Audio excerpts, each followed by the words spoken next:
ഏറ്റവും പ്രധാനപ്പെട്ട ഒരു തീർത്ഥാടന നഗരമാണല്ലോ കേരളത്തിലെ ഈ നഗരം, തീർത്ഥാടന നഗരം. ഇവർ ഹിന്ദുക്കളുടെ വലിയ വർത്തമാനം പറഞ്ഞ് നടക്കുന്ന ആളാണ്. ഹിന്ദുത്വ രാഷ്ട്രീയവും ഹിന്ദുവിൻ്റെ പേരും പറഞ്ഞ് നടക്കുന്നവരാണ്. ഒരു ഹിന്ദു തീർത്ഥാടന നഗരമായിട്ടുള്ള ഈ ഗുരുവായൂരിനെ ഇവിടുത്തെ റെയിൽവേ വികസനം വളരെ പ്രധാനപ്പെട്ടതാണ്. അത് വടക്കോട്ട് അതിൻ്റെ ടെർമിനൽ കൊണ്ടുപോകുക, വടക്കോട്ട് മുട്ടിക്കാൻ ആവശ്യമായിട്ടുള്ള ആ റെയിൽവേ പാത നീട്ടാൻ ആവശ്യമായ ഒരു നടപടിയും സെൻട്രൽ ഗവൺമെന്റ് ഇതുവരെയ്ക്കും, രണ്ട് ഗവൺമെന്റ് ഒന്നും ചെയ്തില്ല എന്നുള്ളതാണ്. ഇവിടെ ഉണ്ടായിരുന്ന ട്രെയിൻ ഉൾപ്പെടെ വെട്ടിച്ചുരുക്കുകയാണ് ചെയ്തത്. ഇവിടെ തൃശ്ശൂരിലേക്ക് ഓടിയിരുന്ന പാസഞ്ചർ ട്രെയിൻ ഇല്ലാതായി. ഒരു പുതിയ ട്രെയിനും ഇവിടെ പുതുതായി ഓടുന്നില്ല. ഇവിടെ യാർഡ് വിപുലീകരിക്കാൻ പദ്ധതിയില്ല.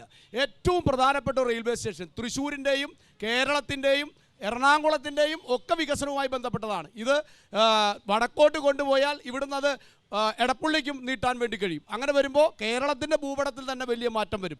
ഈ നഗരം വലിയ രീതിയിൽ തീർത്ഥാടനത്തിനപ്പുറത്തുള്ള ഒരു മാനം ഈ നഗരത്തിൽ വരും. ഇതൊന്നും പൂർത്തീകരിക്കാൻ ഒരു നടപടി, പ്രത്യേക പാക്കേജ് ഇവർ പറഞ്ഞല്ലോ, അമൃത് പദ്ധതി. ഇവിടെ ഈ കേന്ദ്രാവിഷ്കൃത പദ്ധതി എന്ന് പറഞ്ഞാൽ ഇത് സ്വാതന്ത്ര്യാനന്തര ഇന്ത്യയിലെ എല്ലാ ഗവൺമെന്റും നടപ്പിലാക്കിയിരുന്ന കാര്യമാണ്. അത് മനസ്സിലാക്കേണ്ട കാര്യം. ഒരു കാര്യം കൂടി പറയട്ടെ, ഒരു കാര്യം. ഇത് UDS മാറ്റ് പദ്ധതി ഉണ്ടായിരുന്നു. 90% ഫണ്ട് കേന്ദ്രത്തിൻ്റെ, 10% ഫണ്ട് ആരുടെ ആയിരുന്നു?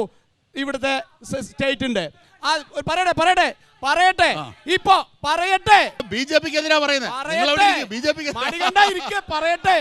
പറയട്ടെ ആയിക്കോട്ടെ. ഇതൊന്ന് പറഞ്ഞ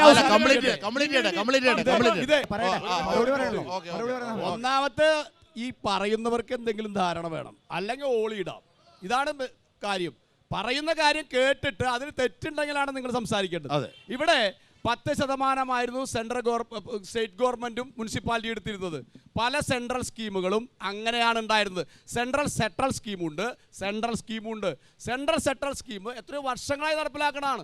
അത് സെൻട്രൽ ഗവൺമെന്റ് അത് ഇവർ നടപ്പിലാക്കുമ്പോൾ പറയുന്നത് ഞങ്ങളുടെ എന്താ പ്രത്യേക പദ്ധതിയാണ്. അല്ല, ഇപ്പൊ BJP വന്നപ്പോൾ എന്തായി? അത് 50% സ്റ്റേറ്റ് ഗവൺമെന്റും മുനിസിപ്പാലിറ്റി എടുക്കേണ്ടി വരും. അങ്ങനത്തെ സാഹചര്യം ഉണ്ടാക്കുകയാണ്. മുനിസിപ്പാലിറ്റിയെ സംബന്ധിച്ച് വലിയ തരത്തിൽ പരന്ന പാത്രത്തിന് കൊക്കിന് പായസം വെച്ചു കൊടുത്തൊരു കഥയുണ്ട്. അതുപോലെയാണ്. എന്നിട്ടും ഗുരുവായൂർ നഗരസഭ വലിയ രീതിയിൽ മറ്റു പല ഫണ്ടുകളും ഉപയോഗപ്പെടുത്തി വിഭവസമാഹരണം നടത്തി ഈ പദ്ധതി നടപ്പിലാക്കി. എന്നിട്ട് ആ അവാർഡ് വാങ്ങിയത് ഏതാ? ഗുരുവായൂർ നഗരസഭ. ഏറ്റവും നല്ല രീതിയിൽ ഈ പദ്ധതി നടപ്പിലാക്കിയ ഈ ഇന്ത്യയിലെ ഏക നഗരസഭ ഗുരുവായൂർ നഗരസഭ. ആരാ അവാർഡ് കൊടുത്തത്? കേന്ദ്ര മന്ത്രാലയം, കേന്ദ്ര നഗര മന്ത്രാലയം.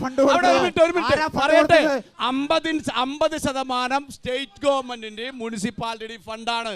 അതാണ് മനസ്സിലാക്കേണ്ടത്. കേന്ദ്രാവിഷ്കൃത പദ്ധതികളെ കൊന്ന ഗവൺമെന്റാണ് BJPയുടെ ഗവൺമെന്റ്. തകർത്ത ഗവൺമെന്റാണ്. കേന്ദ്രാവിഷ്കൃത പദ്ധതികൾ വെട്ടിച്ചുരുക്കിയ ഗവൺമെന്റ്. അതിന്റെ പേര് മാറ്റി ഇവിടെ പല കേരളത്തിലെ പദ്ധതികളെയും തകർത്തുകൊണ്ടിരിക്കുന്ന സമീപനമാണ്. 1,80,000 കോടി രൂപയാണ് കേരളത്തിന് പല പദ്ധതികളും കിട്ടാൻ ബാക്കിയുള്ളത്.